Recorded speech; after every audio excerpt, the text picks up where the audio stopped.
கயல்,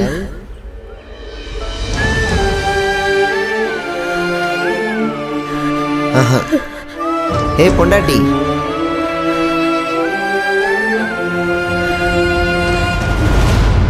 நான் பார்க்குற தாலி கட்டிட்டேன்ல, இனிமே நீ எனக்கு பொண்டாட்டி தான். நான் உன்னை விட்டு போகணுன்னா செத்து தான் போகணுன்னு சொன்னேன். ஆனால் நான் இப்போ சொல்கிறேன், நான் செத்தாலும் உன்னை விட்டு போக மாட்டேன் கை. உன் கூடயே தான் இருப்பேன். வா.